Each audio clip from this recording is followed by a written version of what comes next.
오늘은 출애굽기 70강 간음이라는 제목으로 본문 말씀은 출애굽기 20장입니다. 출애굽기 20장 14절. 오늘 말씀이 아주 짧아요. 출애굽기 20장 14절. 다 같이 간음하지 말라.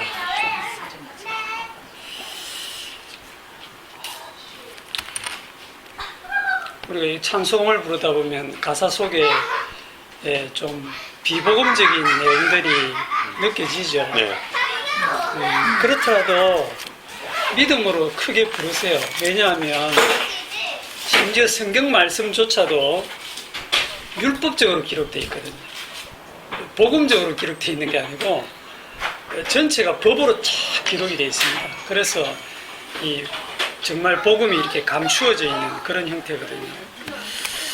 자, 오늘 10계명에서 이제 7번째 계명이죠. 간음하지 말라. 이 10계명과 구약의 율법을 크게 이렇게 두 계명으로 압축시킬 수가 있습니다. 그거를 누가 했냐면 유대교 율법 교사가 크게 두 가지로 압축했어요. 그게 뭡니까? 하나님을 사랑하고. 네. 그 누가복음 10장 27절. 새로 오신 분이 있으니까 한번 확인을 하고 갑시다. 누가복음 10장 27절. 여기서는 성경을 좀 많이 찾습니다. 누가복음 10장 27절.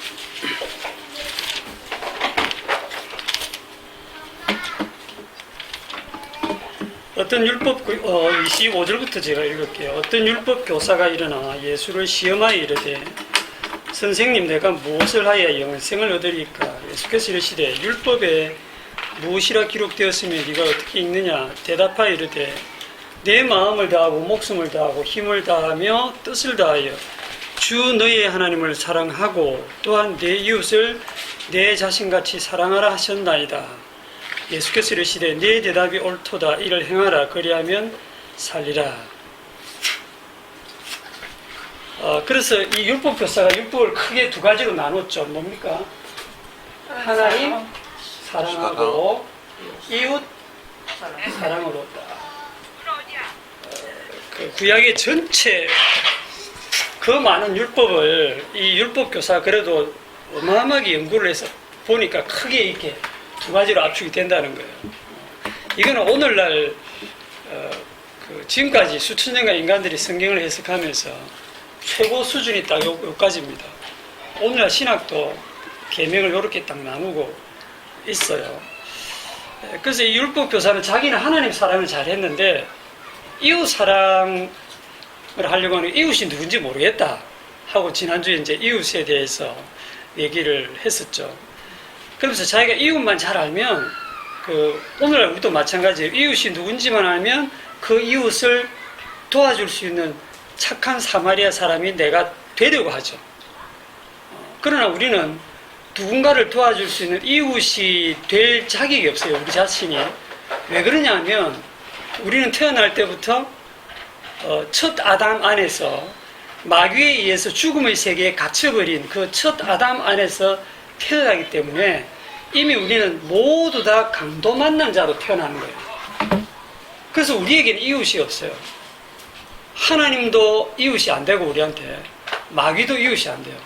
우리 서로도 이웃이 안 돼요. 다 죄에 갇혀있기 때문에.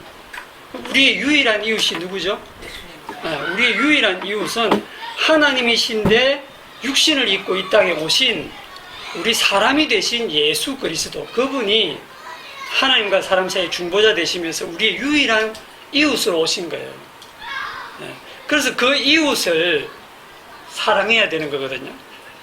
자, 이 계명이 신약으로 넘어오면서 어떻게 바뀌느냐면 마태복음 19장 앞으로 넘겨서 마태복음 19장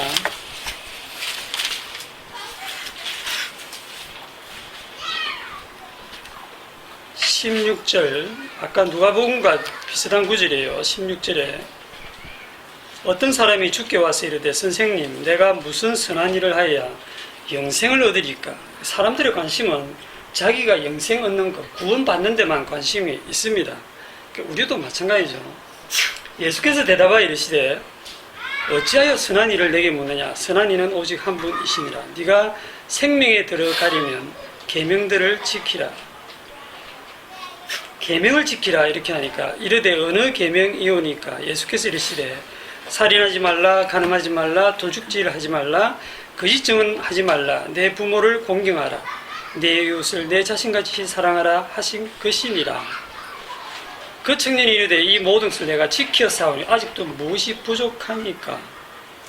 자, 여기 보면 예수님의 대답이 어느 계명입니까? 물었을 때 예수님 대답이 10계명 중에 앞에 4개는 얘기 안 하시죠. 다른 신을 섬기지 말라, 우상 숭배하지 말라, 이름을 망령되이 일컫지 말라, 안식일을 지키라, 이런 하나님에 대한 계명이 사라집니다. 여기서 하나님 사랑, 우리가 그렇게 알고 있는 그 계명이 딱 사라지고 뒷부분 살인하지 말라, 간음하지 말라, 도둑질하지 말라 하는 이 이웃 사랑에 대한 계명만 딱 얘기를 하세요. 그러니까 신약으로 넘어오면서 예수님과 사도에 의해서 10계명이 이렇게 바뀌는 거예요. 이웃 사랑으로 압축이 됩니다.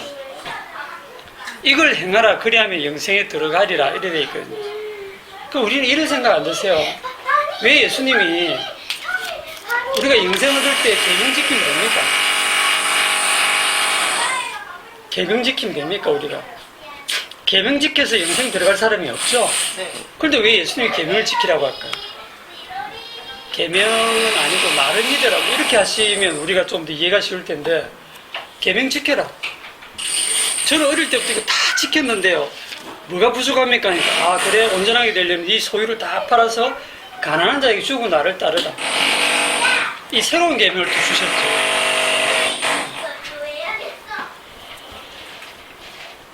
여러분 이게 무슨 뜻이냐면 이 계명을 지키라고 할 때 이 계명이 누구에 대한 계명이냐면 이웃을 사랑하라는 이 계명이 결국은 이 이웃이 누구라 그랬어요?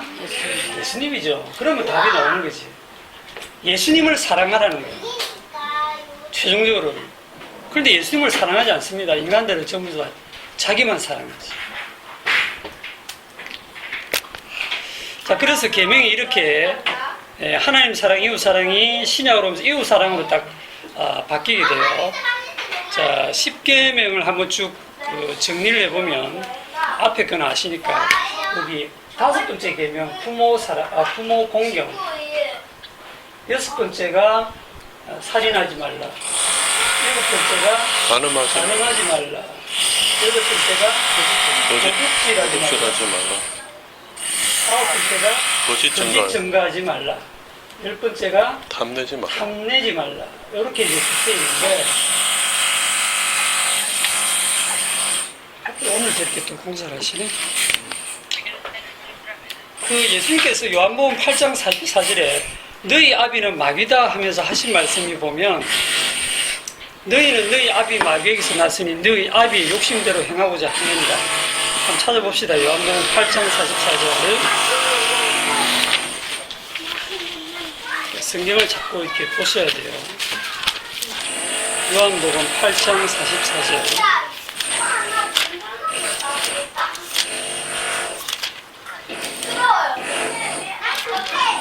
저 위에 올라가서 집사님 예배드리는 1시간만 좀 전하면 안 되겠냐고. 저희가 어디 있는지 모르겠는데. 다른 일을 먼저 하고 네. 소리 내는 일을 조금 그렇게 좀 양해를. 얘기를 없어요. 1시간 정도면. 요한복음 8장 44절에 보시면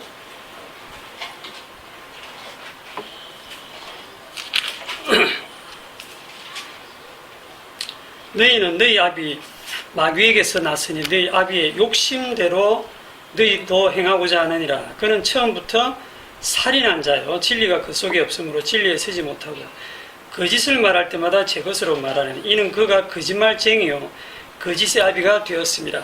할 때 이 마귀에게 딱 해당되는 게 여기 지금 2가지가 있어요. 살인, 거짓, 그죠? 너는 처음부터 살인한 자, 처음부터 거짓말쟁이. 요거 딱 지금 마귀에게 지금 얘기를 하고 있고 또 좀 더 따져보면 너희 아비의 욕심, 그 탐심이거든요. 요것도 마귀에게 해당이 되고. 나머지가 조금 애매하죠. 이 도둑도 지금 마귀에게 들어가요. 왜냐하면 주님의 영광을 훔치고 했기 때문에. 그런데 요 두 가지가 조금 달라요.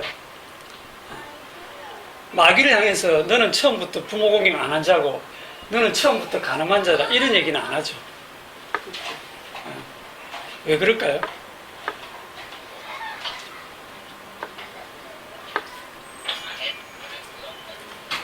부모 공경하고 이 간음은 관계에 대한 얘기인데, 부모 공경은 누구랑 누구니까?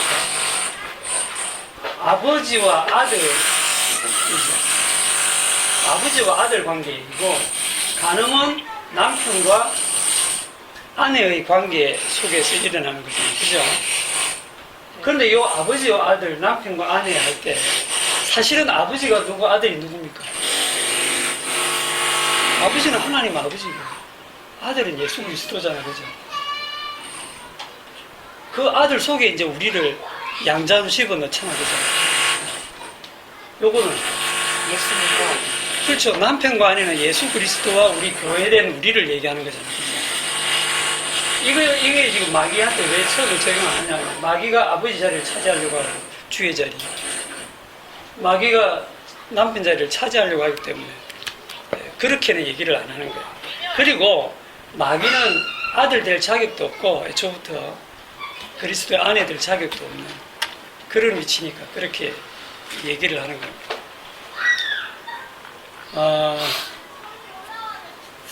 자, 부모 공경에 대해서 지난주에 얘기했는데, 율법으로 한번 찾아보면 출애굽기 21장 17절, 출애굽기 21장 17절,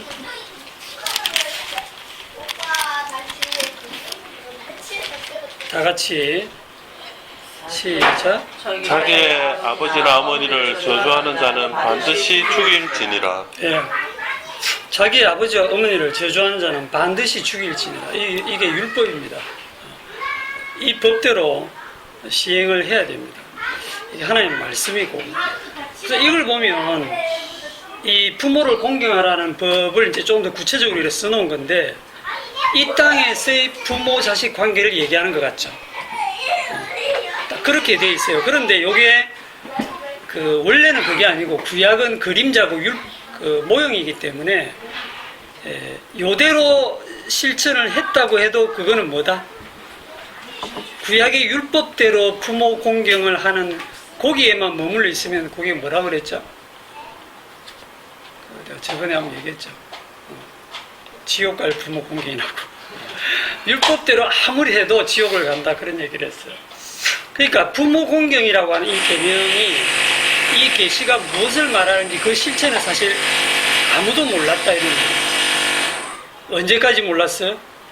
예수님 오시기 전까지. 그렇죠. 실체 되시는 예수님이 오시기 전까지는 아무도 몰라요.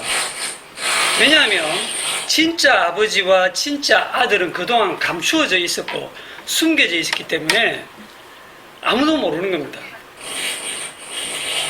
그래서 요한복음 3장 11절에도 보면, 이것도 찾아보죠. 요한복음 3장 11절.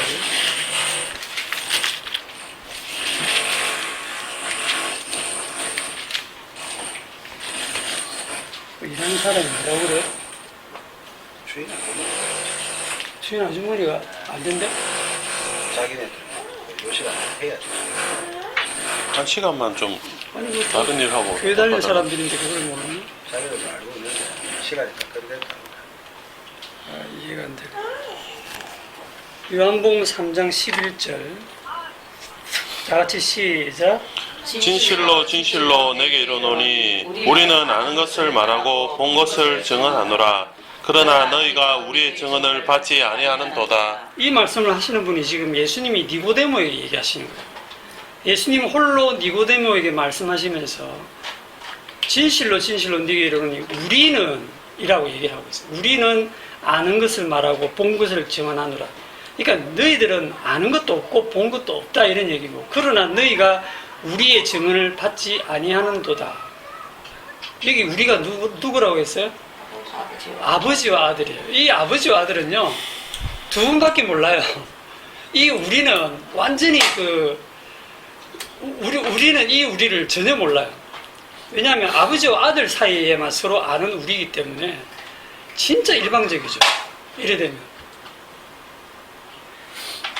그냥 예수님 홀라 아버지를 아시고 아버지는 예수님만 아시는 그런 관계에서 예수님이 육신을 입고 오셔가지고 우리는 아는 것을 말하고 본 것을 증언하는데 너희는 우리 증거를 받지 않는다. 그러니까 이 말을 아무도 못 알아듣는 거예요. 진짜 아무도 못 알아들어요. 그렇기 때문에 요한복음에서는 예수님이 얘기하고 유대인들의 그 대화를 보면 완전히 평행선을 달려요. 접점이 없어요. 예수님은 하늘의 얘기를 하고 있고 영적인 얘기를 하고 있고 유대인들은 계속 육적인 얘기를 하고 있으니까 접점이 없습니다. 그걸 생각하시면서 성경을 보시면 돼요. 오늘날도 마찬가지입니다. 성경을 우리가 읽고 연구하고 신학을 하고 그렇게 해서 많이 공부하면 주님의 뜻을 알 수 있지 않느냐? 알 수 있어요? 없어요? 절대 모릅니다. 절대 모릅니다. 왜냐하면 성경 연구해가지고 알 것 같으면 신학자들이 제일 그렇죠. 신학자들이 제일 많이 알아야 되죠. 이 당시에 가장 뛰어난 지금 신학자가 니고데모인데 이 니고데모도 예수님 앞에 와서 완전히 달리거든요. 달린다 갑자기 이상한데 고급진 단어를 생각지도 않았던 단어가 출현했습니다. 전문 고급 용어라고. 그러니까 그러면 이 아버지와 아들에 대해서 언제 알게 됩니까? 제자들은 알았을까요? 3년 동안 숙식을 같이 했던 제자들도 몰라요. 아무도 모릅니다.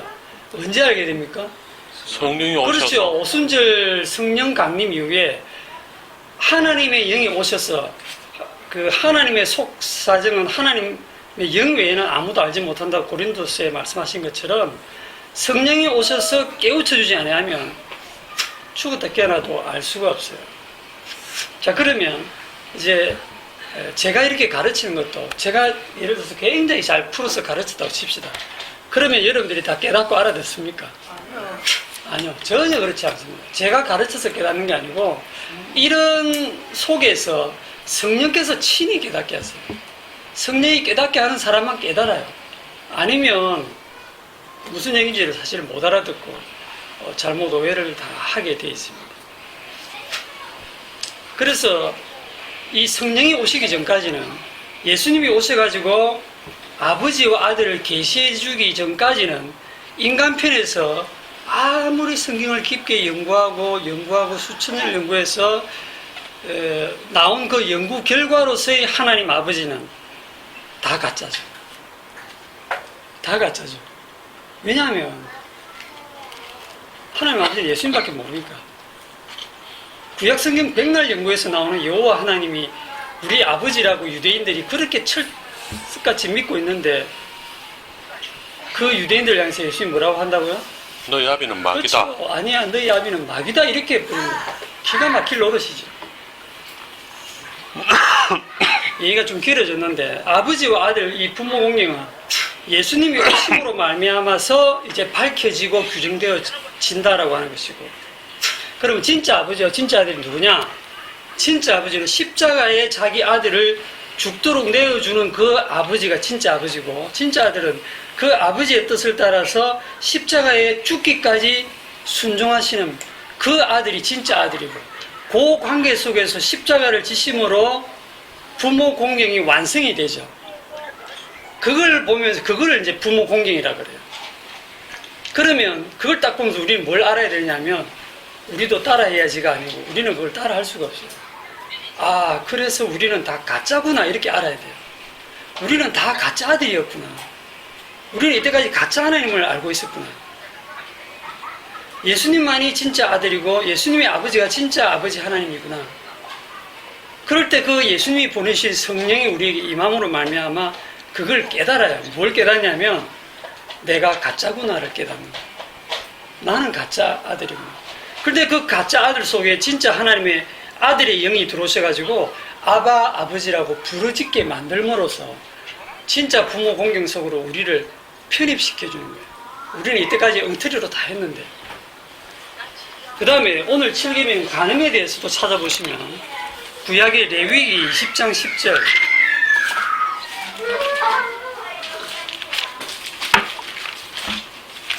구약의 레위기 20장 10절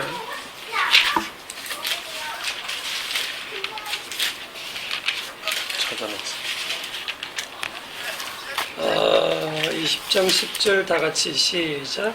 누구든지 남의 아내와 간음하는 자, 곧 그 이웃의 아내를 간음하는 자는 그 간부와 음부를 반드시 죽일지니라. 네. 오늘 뭐 간음했다고 죽이진 않죠, 법으로. 우리 검사님도 와 계신데. 죽이진 않잖아, 그죠? 그런데 이때 율법은 간음을 하면 그 간부와 음부를 반드시 죽이라, 이렇게 됐어요. 이게 하나님의 말씀이고 법입니다. 그래서 이 간음하지 말라고 하는 이 법도 이렇게 세부적인 법으로 딱 들어가면 죽이는 거예요. 그리고 이것도 남편과 아내에 대한 법으로 이렇게 부부간에 지켜야 될 윤리 도덕으로 나와 있는데 그냥 단순히 지키는 게 아니라 어기면 둘 다 죽는 그런 법이죠. 그런데 이것도 부모 공경하고 마찬가지로 역시 이 그림자와 모형으로서의 법입니다. 이 법도 결국 간음하지 말라는 법이 어디를 향할까요? 그 이스라엘 하나님과 이스라엘과의 관계에 대한 말씀인데 그 원래 그 관계가 어떻게 됩니까? 하나님이 네, 장자. 그렇죠. 이스라엘을 불러낼 때 이스라엘은 내 아들 내 장자라 했잖아요. 그러면 그 관계가 어떻게 돼요? 아버지와 아들 관계죠.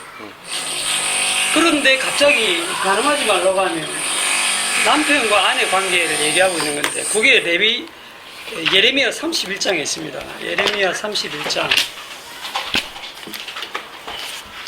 예레미야서 구약성경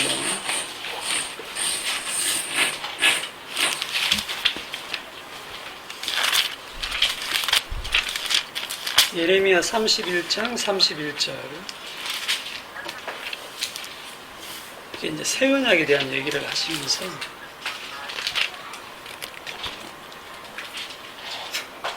31절 제가 읽고 32절을 여러분들이 읽으세요. 여호와의 말씀이니라. 보라, 날이 이르리니 내가 이스라엘 집과 유다 집에 새 언약을 맺으리라. 이 언약은 내가 그들의 조상들의 손을 잡고 애굽 땅에서 인도하여 내던 날에 맺은 것과 같이 아니한 것은 내가 그들의 남편이 되었어도 그들이 내 언약을 깨뜨렸습니다. 여호와의 말씀이니라. 자, 이스라엘을 그 조상들을 손을 잡고 애굽 땅에서 인도하여 내던 날에 맺은 그 시내산에서 그 맺은 그게 혼인세약이라는 거죠. 쉽게 간음하지 말라. 그때 내가 그들의 남편이 되었어도 그들이 내 언약을 깨뜨렸다. 지금 이렇게 얘기를 하고 있어요. 그러니까 하나님과 이스라엘의 이 관계가 남편과 아내의 관계가 되는 거죠. 그렇죠? 그럼 여기서 우리가 좀 헷갈리는 게 있는데, 아니 어떻게 똑같은 그 하나님과 이스라엘인데 아버지와 아들 관계라고 했다가 또 뒤에는 또 남편과 아내라고 했다가 이게 무슨 관계야 이게? 무슨 막장 드라마도 아니고 어떻게 되는 거예요? 이상하게 상상하지 마세요. 이걸 어떻게 여러분들이 해석을 해야 될까요? 아니 어떻게 아버지와 아들 관계를 했다가 이제는 내가 남편이고 니는 아내라고 또 해서 나중에 보면 이스라엘이 우상 숭배할 때를 전부 뭐라고 표현하냐면 간음한다고 표현하죠. 네. 우상 숭배를 다 간음으로 표현해요. 엄란하게 이방신을 섬긴다고 막 책망을 하거든요. 왜 관계가 이렇게 막 바뀌어요? 진짜는 아버지와 아들의 관계도 아니고 네.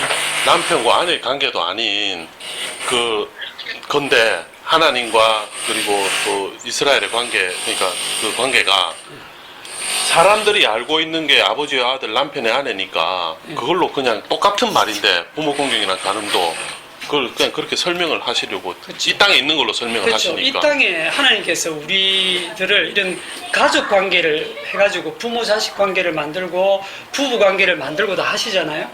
이런 것들을 이용해서 하나님이 이걸 설명하기 위해서 만드신 거예요. 그러니까 이 땅의 혈육의 관계, 부모 자식 관계, 형제 관계, 남편 아내 이런 관계들은요, 이것도 모형과 그림자예요.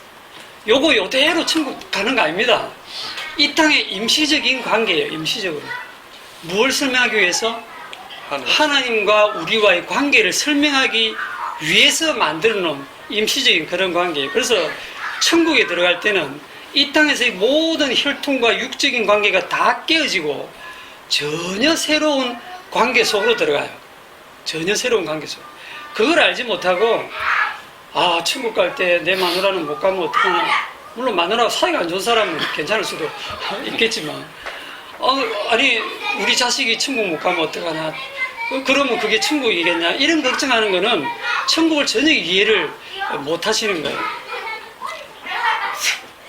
자, 그러면 이제 그 남편과 아내의 관계로서 이 아버지와 아들 관계로서 이 아들은 실패했습니다. 왜냐하면 아버지를 공경 못하고 광야에서 계속 불평하고 원망하고 그렇게 살았고, 남편과 아내의 관계로서는 어떻게 했느냐. 에스겔서 16장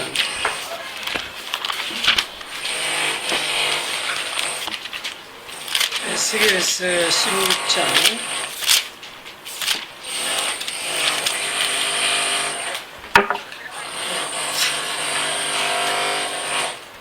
1절 또 여호와의 말씀이 내게 임하여 이르시되 인자야 예루살렘으로 그 가정한 일을 알게 하여. 여기 예루살렘은 이스라엘을 대표적으로 얘기하는 겁니다.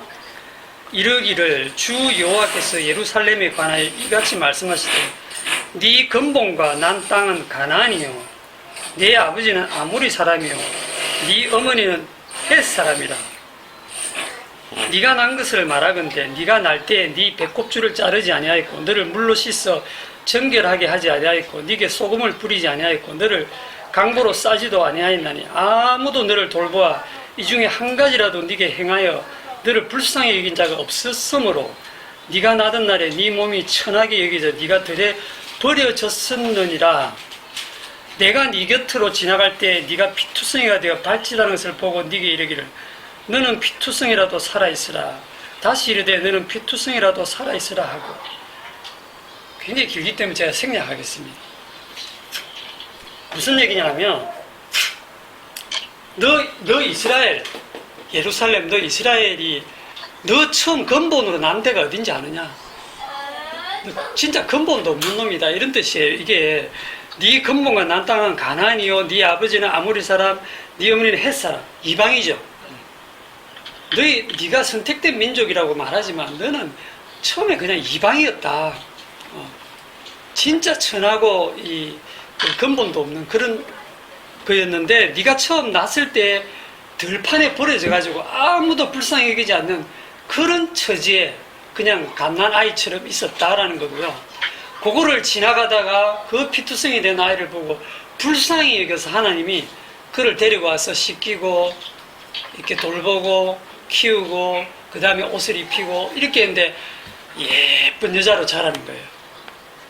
그래서 뭐 유방이 뚜렷해지고 몸매가 날씬해지고 막 이렇게 이제 표현들을 쭉 해서 이제 그 아이에게 옷을 입히고 뭐 그 수놓은 옷을 입히고 무슨 뭐 귀걸이를 채우고 목걸이를 목에 걸고 그렇게 쭉 표현합니다. 그렇게 해서 아내로 삼아요. 그러니까 주소내를 잘 키워서 아내로 삼은 거죠. 그게 하나님이 이스라엘에 대한 그 관계를 설명하는 거예요. 남편과 아내가 격이 안 맞아도 너무 안 맞아. 알겠습니다. 이 남편과 아내가 어느 정도 이게 좀 격이 맞아야지. 자, 그런데 이렇게 해서 아내로 삼았는데 32절로 가보세요. 쭉 생략하고 마지막 32절로 딱 가면 다 같이 시작. 그 남편 대신에 다른 남자들과 내통하여 간음하는 아내로다. 예, 키워놨더니 이 이스라엘을 키워놨더니 이 이스라엘이 하나님을 섬기는 게 아니고 자기 남편을 섬기는 게 아니고 그 이방의 온갖 신들을 따라가면서 음란하게 섬긴다는 거예요. 이 남자 저 남자 뭐 다 따라가는 거예요. 그래서 그 여자에게 딱 명칭을 라벨을 붙이기를 너는 가늠하는 아내다. 그 이스라엘이 가나안 땅에 들어갔을 때 가나안 민족을 다 쫓아내지 못하고 일부 남겨져 있었는데 같이 살다 보니까 결국은 이방 신들을 섬겼죠. 왜 섬겼을까요? 여호와 하나님 그 좋으신 하나님을 버리고 왜 이방 신들을 섬겼을까요? 자기 남편 여호와 하나님은요 40년 동안 광야에 살 때 만나밖에 안 줬어요. 뭐 40년 동안 라면만 먹인 게랑 똑같아. 그런데 가나안 땅에 들어오니까 이방 신을 섬기는데 자기들보다 너무 잘 살아. 예? 포도송이가 뭐 2명이 들어야 될 정도로 어마어마하고 그 이방 신을 섬기는데 보니까 그 이방 신은 여호와 하나님처럼 잔소리도 안 해. 뭐 10가지 계명주가 이거 지키라 안 지키면 죽인다 이런 것도 없고 그냥 제사만 잘 지내드리면 비도 내려주고 햇빛도 비춰주고 이래갖고 뭐 농사가 잘 되고 풍년이 되게 하는 거예요. 그러니까 이스라엘 백성들이 이렇게 가만 보니까 자기들 하나님하고 너무 다른 거야. 그러니까는 야 저쪽 신이 더 낫다 하고 그 남편을 섬기는 거예요. 그쪽으로 이제 가서 아세라 신, 바알 신, 뭐 몰록 신 그런 신들을 막 따라가서 섬기는 거예요. 그러니까 마치 광야 시골에서 남편 따라서 이 남편밖에 없구나 하고 따라온 시골 아내가 도시에 들어와서 보니까 뭐 멋진 남자들이 너무 많은 거야. 저 남자 따라가면 호강하겠구나 하고 따라가서 섬기기 시작하는 거예요. 그런데 그게 누가 하신 조치입니까? 이방신을 누가 못 쫓아냈습니까? 이스라엘이 못 쫓아냈지만 하나님이 못 쫓아내게 했어요. 그래서 그냥 이방신들을 뒀습니다. 두는데 이 이방신을 섬기는 이방인들이 잘 살게 하시는 거예요, 하나님. 이게 하나님께서 이스라엘 주변의 이방신들을 아예 적극적으로 딱 배치를 시켜놓고 너희들은 분명히 가늠할 거야. 이렇게 지금 보고 계신 거예요. 오늘날에도 똑같습니다. 진짜 십자가의 복음은 내용을 보면 예수와 함께 죽자. 이 세상을 나가자. 이 내용인데 우리는 이 세상 나갈 생각 없어요. 이 세상에 조금 살기 힘들면 좀 도와주세요. 이 세상에서 잘 되고 싶어요. 그러다 보니까 모든 교회들이 가짜 복음, 가짜 십자가를 전하면서 가짜 예수를 전하면서 예수 믿으면 복을 받고 잘 됩니다. 이 세상에서 잘 됩니다. 그렇게 이제 가짜 복음을 막 전하니까 거기에 이제 진짜 그런 복음 아닌 가짜 복음을 전하는 교회가 엄청 커져요. 사람들이 많이 모여. 돈도 많이 모여. 그리고 거기에 또 다니는 교인들이 잘 살아. 지난주에 그 한 집사님이 우리 집에 이래 또 찾아오셨는데 두 분이 오셔가지고 그 얘기를 하시는데 그 집사님 아들이 이제 의사인데 이제 잘 키워 의사인데 그 선을 보고 이제 좀 한 1년 좀 사귀다가 결혼을 하려고 이제 상견례를 일하는데 이제 여자 쪽 엄마는 그 여자 쪽이 잘 사는가 봐요. 이제 남자 쪽은 그 의사지만 뭐 이렇게 이제 농사 짓는 쪽. 그 여자 쪽은 이제 온누리 교회에 다니시는 분인데 외제차를 이렇게 타고 이래 오시는데 오실 때마다 외제차가 바뀌어. 어마어마하게 잘 사시는가 봐. 그래서 이제 이렇게 상견례를 하는 자리에서 뭐 의사가 뭐 그리 대수입니까? 그런데 이게 집안이 이렇게 한쪽이 기울었어야 아이들이 나중에 힘들지 않겠습니까? 그렇게 얘기를 해서 엄청 마음이 상했대요. 그런데 뭐 대답도 못하고 고개만 이렇게 숙이고 있었다는데 그 얘기를 제가 듣고 우리 집 애들도 시집장가 보내기 참 힘들겠다. 이래 가진 게 없어가지고 여기 빈센트는 다 서민들만 오시고 야, 저렇게 큰 온누리 교회 정도 되면 다들 저렇게 잘 사나 보다. 빈센트에 오셔갖고 성경 공부 백날에도 그래 안 되거든요. 하나님께서 하필이면 우리 주변에 우리가 딱 쳐다보면 부러울 수밖에 없는 사람들을 일부러 배치시켜 놓습니다. 아시겠어요? 복음도 모르는 교회를 다니는데 엄청 잘 살아. 그런데 뭐 인격이 별로 안 좋은 사람도 있지만 그 중에 또 인격도 훌륭하신 분도 있어요. 예, 말씀도 굉장히 이렇게 부드럽게 하시고 그러면서 여유도 많고 항상 만나면 본인이 밥 다 사고 사람들한테 대접하고 이야, 예수 믿어도 진짜 저래 믿으면 존경받고 멋지겠다. 역시 돈이네. 백날 복음해도 역시 돈이 있으니까 신앙생활을 멋지게 하시네요. 그런 생각이 들게 만드세요. 그래서 그걸 딱 보는 순간 이때까지 내가 주님의 십자가의 은혜가 너무 감사합니다라고 그렇게 한 적도 있었는데 그런 사람을 보는 순간 십자가의 그 은혜는 싹 사라지고 갑자기 속에서 은근히 이렇게 왜 저는 하면서 이렇게 불만이 이제 싹 드는 겁니다. 주님이 그렇게 하라고 지금 딱 주변에 그래 뱉으신 거예요. 그래서 이제 갑자기 십자가의 은혜는 사라지고 주여 이러면서 이제 어떤 줄을 부르지는 모르지만 살짝 이제 그저께 사놓은 로또 종이를 꺼내 가지고 주여 이러고 있는 거예요. 로또 종이를 보면서 주여 그럼 누구 부르는 거예요? 우상한 거. 예, 그 우상신을 부르는 거예요 지금. 깜만신을 불러. 이것만 걸리면 저도 멋지게 그냥 상상만 해도 기분이 좋네. 이게 우리들의 모습이에요. 이게 현대판 가늠하는 아내의 모습이에요. 저도 똑같아요. 저도 한 번씩 살짝 로또를 살 때가 있거든요. 하도 깝깝하면. 요즘은 안 사지만 찔리는 사람들이 있습니다. 그래서 주님이 우리를 가늠하는 아내라고 딱 부르시면 여러분 뭐라고 해야 되는지 압니까? 예, 주님, 저는 가늠하는 아내 맞습니다. 이래 나와야지. 가늠하지 말라 하면 그렇지, 가늠 안 해야지. 주님, 저는 어릴 적부터 가늠 안 했습니다. 다른 여자는 제가 거들떠도 안 봤습니다. 저는 이 말씀 지켰습니다. 요래 나오면 안 돼요. 가늠하는 아내라고 하니까 저는 가늠한 아내 아니고요. 절대 앞으로도 가늠 안 할 거고 저는 아주 정숙하고 정결한 아내가 되겠습니다. 그러면 주님 기뻐하시겠죠? 요래 나오는 것도 주님의 뜻을 모르는 거예요. 주님이 너는 가늠하는 아내다라고 얘기하는 건 무슨 뜻입니까? 우리가 가늠하는 아내라는 거예요. 그러면 아멘 하셔야지. 주님이 그렇게 말씀하시는데 주님 생각하고 저하고 다릅니다. 이래 버리면 안 되잖아. 살인하지 말라 이 말은 우리가 이미 살인자라는 뜻이잖아요. 예. 예수님을 살인. 그러니까 가늠하지 말라는 계명이 딱 주어졌다는 것은 이 계명을 우리가 지켜야 내야 될 말씀이 아니라 네가 지금 현재 있는 자리가 어딘지 아느냐?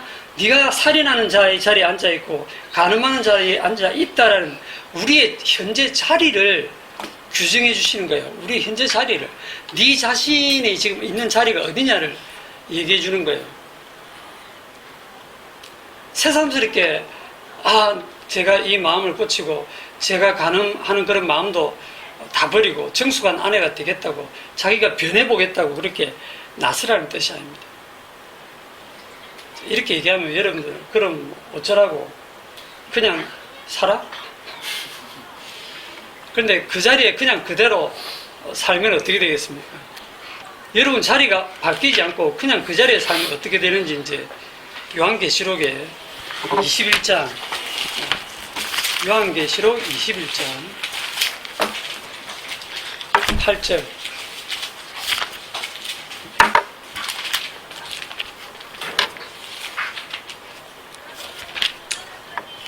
다 같이 시작.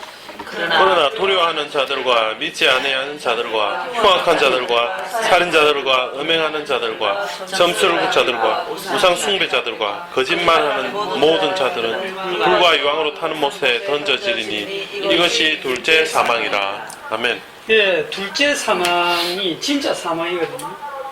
우리 육신이 죽는 첫째 사망은 사망도 아니고 이 둘째 사망이 이제 진짜 지옥으로 들어가는 불못으로 들어가는 건데 누가 들어가느냐 목록이 딱 있습니다. 두려워하는 자들, 믿지 아니하는 자들, 흉악한 자들, 살인자들, 음행하는 자들, 점술가들. 점술가들이 누구죠? 뭐다? 아니 뭐 여러분들도 점치잖아요. 네, 예상하죠. 여러분들도 다 점치고 살고 있거든요. 야, 오늘은 좀 재수 좋을 것 같다 이러면서 다 그렇게 살아요. 우상숭배자들, 탐심이 우상숭배를 했습니다. 거짓말하는 모든 자들은 둘째 사망에 들어간다. 여기 해당 안 되시는 분, 요 목록에 하나라도 해당이 안 되시는 분,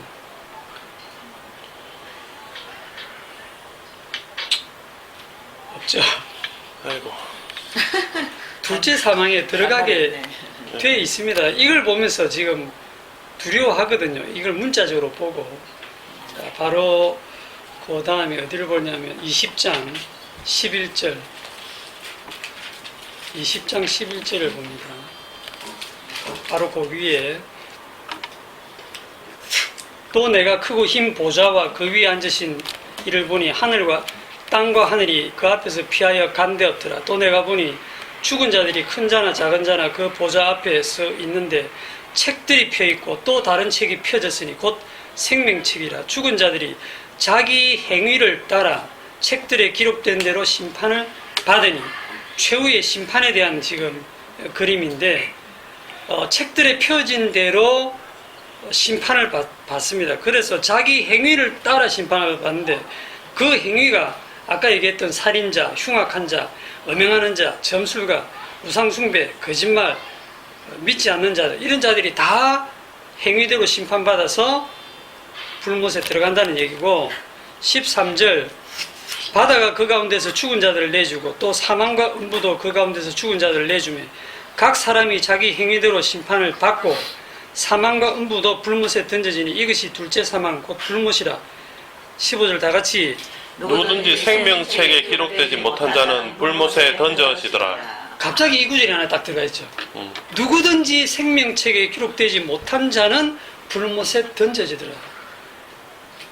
지금 책이 두 권이 펴져 있는데 하나는 행위책, 하나는 생명책.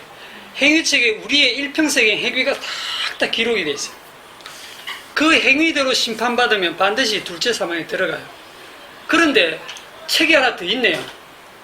생명책. 생명책에 이름이 기록된 자는 이런 행위들을 할까요, 안 할까요? 합니다. 똑같이 합니다. 예, 똑같이 두려워하고, 똑같이 믿음 없고, 똑같이 흉악한 짓을 하고, 살인하는 자가 되고, 형제를 미워하는 자마다 살인하는 자니까. 음행하고, 여자를 보고, 음욕을 품고 다 하잖아요. 우상숭배하고, 거짓말도 하고 다 해요. 다 했는데, 일평생 그래 살고, 살았는데, 생명책에 이름이 딱 있어요. 그러면 그 모든 행위를 주님의 피로 싹 지워버리고 생명책에 기록됐다는 이유로 그 주님의 나라에 들어가는 겁니다. 이걸 보셔야 돼요. 그러니까 이게 이제 우리가 현재 자리에 그냥 있으면 당할 운명인데 자리가 이동해야 돼요. 자리. 지금 제가 이제 자리 이동만 얘기하고 마칠 건데 자리를 이동해야 된다. 이게 무슨 뜻인가 오늘 여러분들 잘 알아야 됩니다. 자리 이동. 그 자리 이동이라는 게 우리가 첫 사람 아담 안에서 태어났을 때 이 첫 아담 안에 태어난 자들을 전부 다 뱀의 후손이라 부른다 했죠. 뱀의 후손. 뱀의 후손, 마귀의 유혹을 받아 이제 첫 아담 안에서 태어난 둘째 아담, 셋째 아담, 넷째 아담, 이렇게 뭐 아담 1, 2, 3, 4 이 전부 다 살인한 자요, 간음하는 자요, 그 영역에 다 들어가 있는 자들이. 요 자리에 그냥 그대로 있으면 아까 계시록에 나오는 둘째 사망으로 들어가는데 요 자리를 이동을 해야 돼요. 창세기 2장.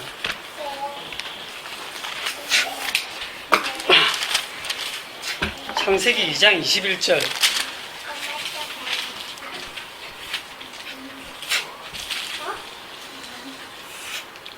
여호와 하나님이 아담을 깊이 잠들게 하심에 잠들매 그가 그 갈빗대 하나를 취하고 살로 대신 채우시고 여호와 하나님이 아담에게서 취하신 그 갈빗대로 여자를 만드시고 그를 아담에게로 이끌어 오시니 아담이 이르되 이는 내 뼈 중에 뼈요 살 중에 살이라 이것을 남자에게서 취하였은즉 여자라 부르리라 하니라. 이러므로 남자가 부모를 떠나 그의 아내와 연합하여 합하여 둘이 한 몸을 이룰지로다.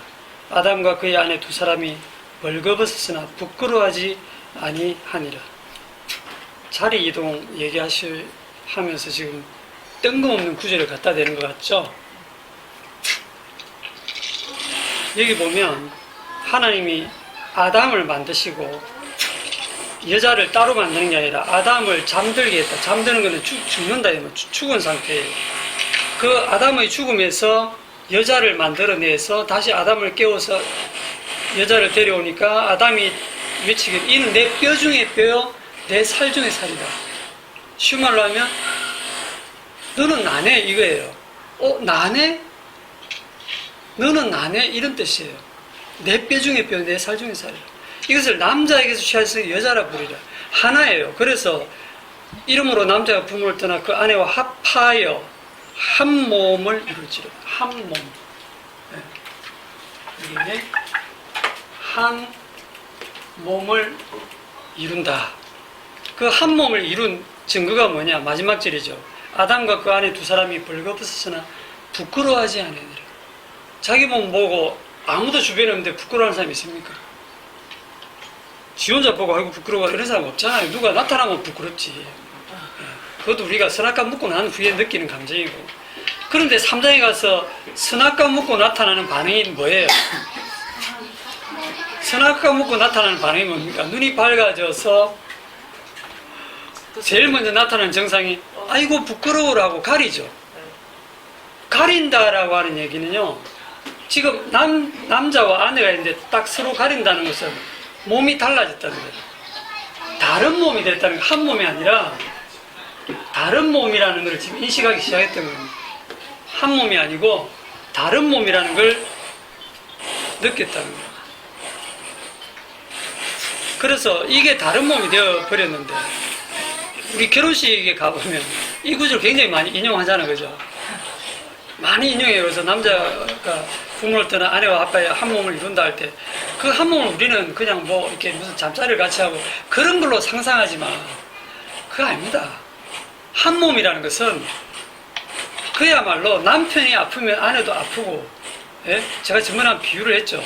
이게 머리가 두 개가 달린 그런 기형아가 태어났을 때 이 머리가 두 개니까 얘가 두 사람이냐 한 사람이냐, 그거를 유대인들이 어떻게 구분하냐면 하나의 얼굴에 뺨을 딱 때렸을 때 이쪽이 까르르 웃으면 둘이에요.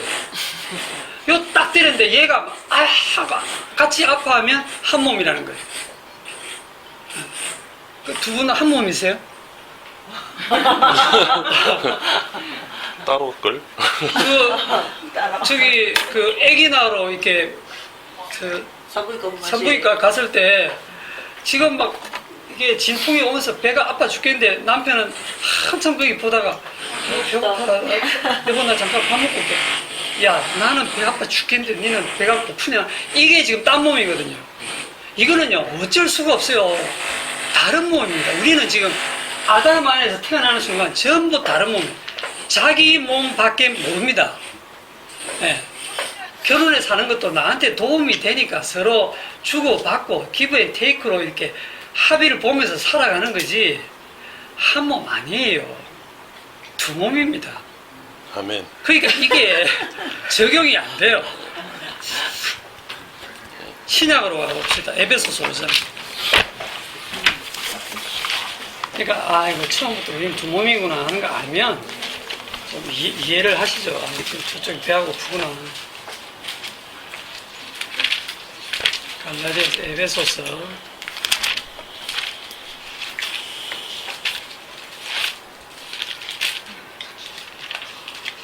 에베소서 5장 22절.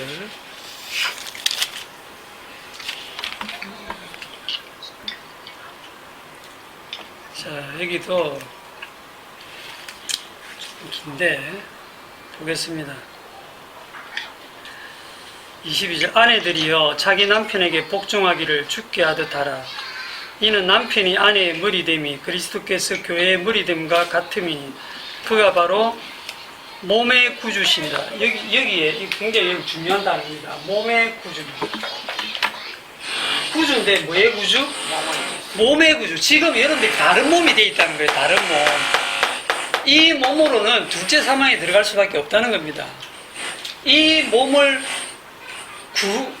이 몸의 구주가 된다는 거예요. 이 몸을 다시 한 몸으로 만드시는 게 주님이 하시는 일이라는 거예요.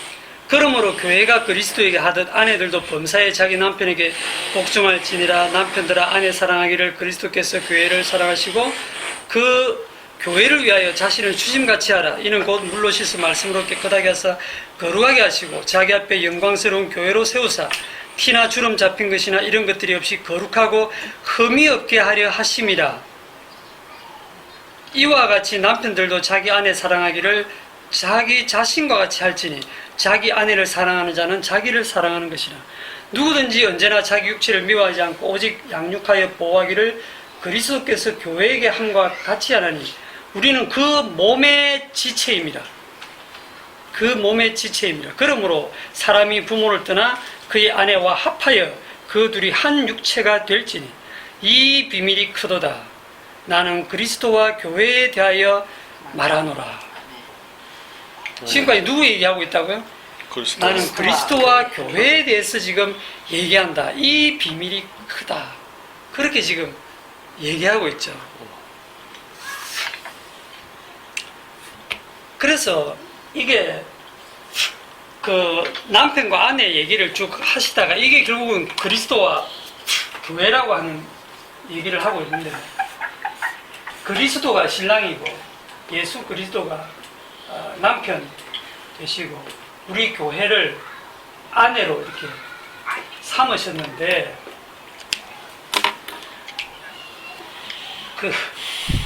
이게 한 몸이란 말입니다. 한 몸. 하나님이 짝지어 주신 것을 사람이 나누지 못하는 그 한 몸인데, 근데 우리는 태어날 때부터 한 몸으로, 예수님과 한 몸으로 태어나는 게 아니잖아요. 예, 다른 몸으로 태어났잖아. 그런데 그 다른 몸으로 태어난 상태에서 어떻게 한 몸이 됩니까? 자, 다른 몸으로 태어난 상태에서 우리가 말씀을 들어요. 하나님 얘기를 들어요. 그러면서 하나님 저기 계시고 나 여기 있고, 하나님 말씀을 내가 들었고, 하나님 이런 분이시고 이렇게 사랑이 많으시고 이렇게 예수님 보내주셨고 이렇게 나를 위해 십자가 주셨고, 제가 그 하나님 믿겠습니다. 제가 그 예수님 믿습니다. 요렇게 할 때 이게 뭐냐면 다른 몸이에요. 하나님 따로 나 따로예요. 그렇게 다른 몸으로서 신앙생활 잘하는 사람 엄청 많습니다. 여전히 자기 주체가 그냥 그대로 있는 상태예요. 그러면 그 마지막이 뭐라고요?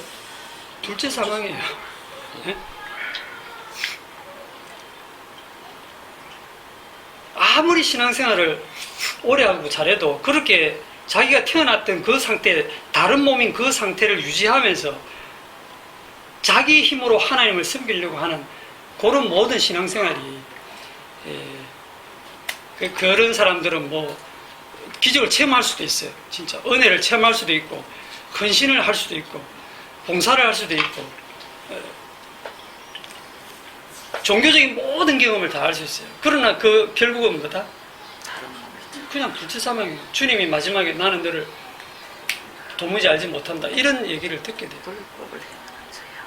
가늠하지 말라 했는데 나는 가늠하지 안 해야지. 지금 내가 다른 몸을 갖고 있으면 나 가늠 안 해야지 요런다고 가늠 안 하는 몸이 아니고, 주님의 몸이 되지 못하고 주님의 몸이 아닌 나의 몸 그냥 그대로 지금 유지하고 있는 그 상태가 그게 가늠하고 있는 상태입니다. 그게 이미 가늠하고 있는 상태예요. 왜? 자기 몸밖에 모르거든. 자기 몸밖에 모르거든. 절대 한 몸이 안, 주님이 뜻했던 그 한 몸이 안 되거든요. 그래서 자리 이동이 돼야 돼요. 그래서 자리 이동에 대해서 우리가 그 몸의 지체가 돼야 돼요. 그러면 어떻게 해야 자리 이동이 되나요? 사람으로는 할 수 없고 그렇죠. 사람으로는 할 수 없죠. 사람으로는 할 수 없고 요한복음 20장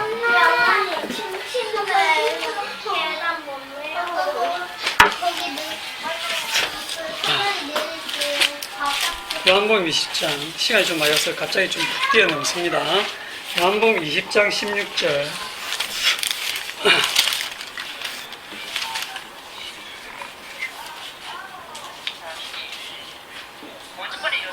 20절 예수께서 마리아야 하시거늘 마리아가 돌이켜 히브리 말로 라보니 하니 이는 선생님이라는 말이라.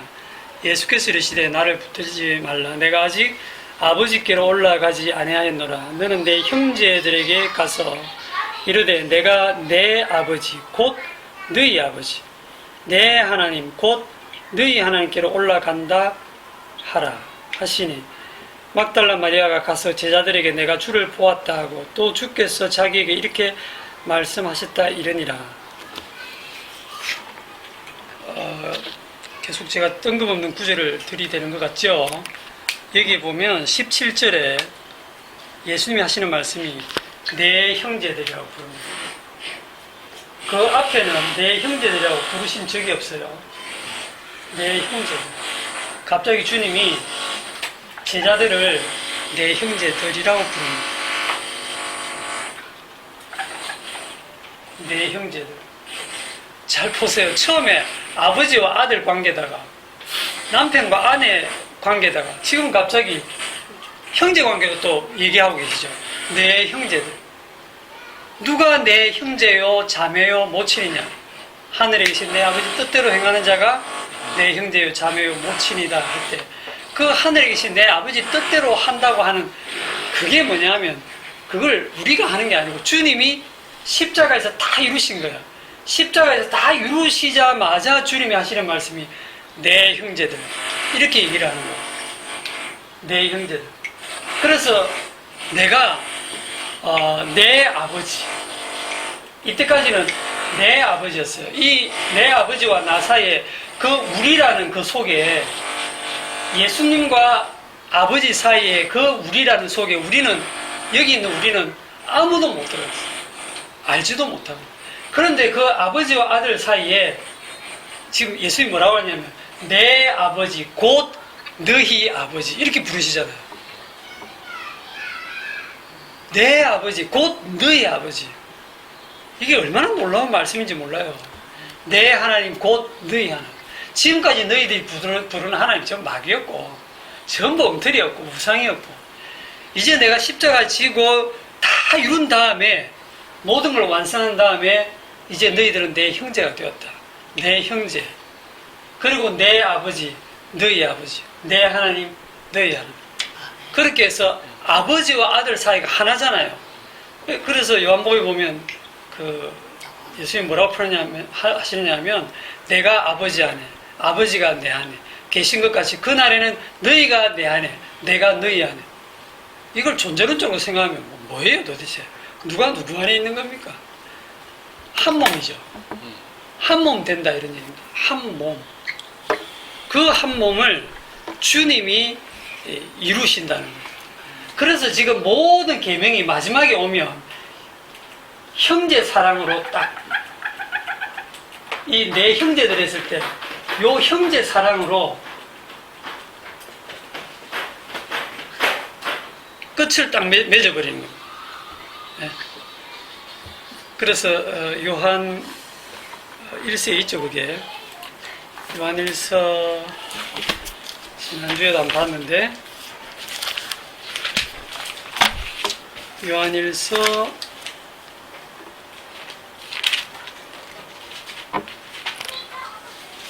지난주에 본 구절이 어디입니까? 3장 요한일서 3장 13절 형제들아 세상이 너희를 미워하여도 이상히 여기지 말라. 세상이 너희를 미워하는 이유는 세상은 누구를 미워하느냐면 예수님을 미워합니다. 그런데 우리가 예수님과 한 몸이 되면 이제 우리를 미워합니다. 세상이 너희를 미워해도 이상하게 여기지 말라. 우리는 형제를 사랑함으로 사망에서 옮겨 생명으로 들어간 줄을 알거니와 사랑하지 아니하는 자는 사망에 머물러 있느니라. 여기 보면 형제를 사랑함으로라고 되어 있죠. 예, 요거를 문자적으로 딱 해석해서 우리 형제를 사랑합시다. 형제를 사랑하면 천국에 들어갑니다. 이렇게 해석하면 그거는 완전히 엉터리 해석이에요. 원래 사망에서 옮겨 생명으로 들어가는 게 요한복음의 4장 5장에 보면 뭐라고 되어 있습니까? 누구든지 내 말을 듣고 나 보내신 이를 믿는 자는 사망에서 생명으로 옮겼느니라 그렇게 얘기하잖아요. 예수 믿는 게 사망에서 생명으로 옮기는 거예요. 그런데 그 예수 믿는 걸 뭐로 표현하냐면 지금은 여기서 형제를 사랑하는 걸로 딱 표현하죠. 15절 그 형제를 미워하는 자마다 살인하는 자니. 예, 살인도 형제를 미워하는 걸로 지금 딱 바꾸었습니다. 살인하는 자마다 영생이 그 속에 거하지 아니하는 것을 너희가 아는 바라. 그가 우리를 위하여 목숨을 버리셨으니. 그래서 15절에 그 형제가 누구라고요? 그가 우리를 위하여 목숨을 버리셨으니 그 형제가 누굽니까? 예, 그 형제가 예수 그리스도예요. 예수 그리스도가 우리를 위해 목숨을 버리셨으니 우리가 이로써 사랑을 알고, 그래서 이 형제를 미워하는 자, 예수님을 미워하는 자, 그 속에 영생이 없다. 그런 얘기가 되는 거예요. 그러니까 마지막에 형제 사랑으로 딱 오면 제일 처음에 하나님 사랑, 이웃 사랑, 그게 쭉 그 다음에는 이웃 사랑으로 줄여졌다. 그 이웃 사랑이 사도 요한에게 와서 뭐로 딱 끝나요? 형제 사랑으로 딱 끝나버려요. 근데 이 형제 사랑을 그렇게 푸시는 분이 아마 거의 없을 것 같아요. 이 형제 사랑이 바로 예수님을 사랑하는 거예요.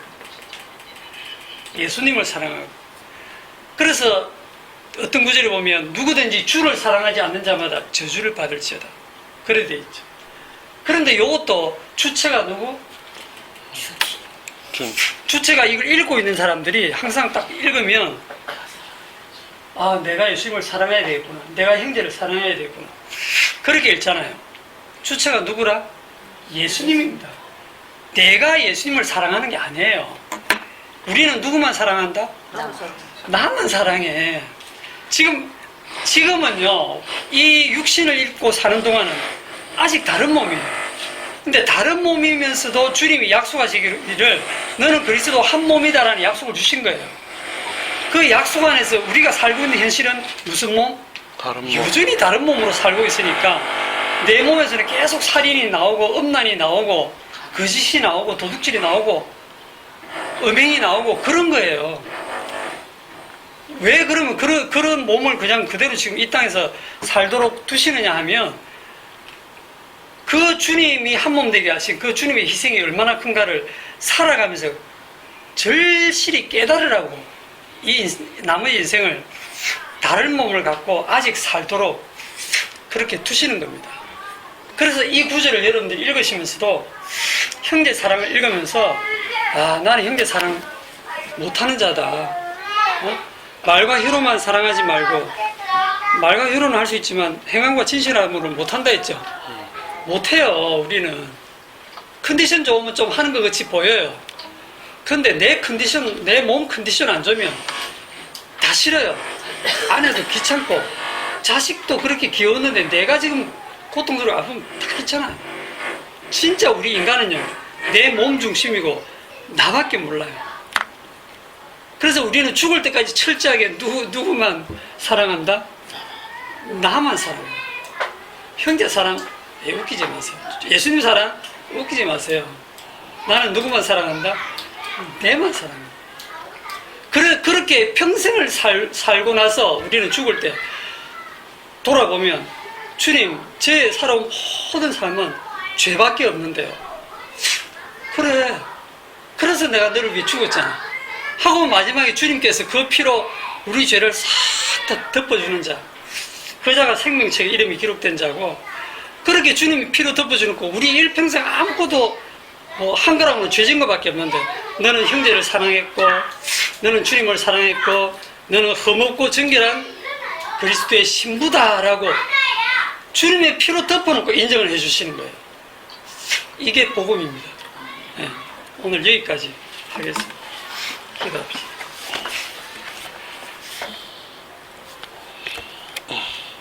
주님, 우리 살아온 인생을 돌아보면 결국은 나 자신만을 위해서 살아온 인생이었습니다. 주님의 영광, 그 주님을 사랑하고 형제를 사랑하는 것도 말뿐이었지 우리는 진심으로 그렇게 하지 못하는 지독한 자기 사랑으로 살아왔고 앞으로 남은 그 인생도 주님께서 여러 가지 상황 속에서 내가 얼마나 지독하게 나만 챙기고 사랑하는 존재인가를 깨닫게 하시고 결국 우리 인생이 끝날 때쯤에 주여 나는 죄인 중에 괴수입니다.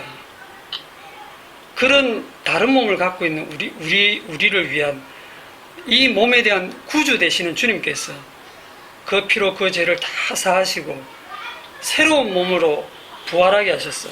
주님과 한 몸 되는 그 영광스러운 천국으로 인도하실 것을 기대하면서 그 소망을 가지고 이 인생을 살아갈 수 있는 우리 성도들이 되게 하옵소서. 예수님의 이름으로 기도드립니다. 아멘.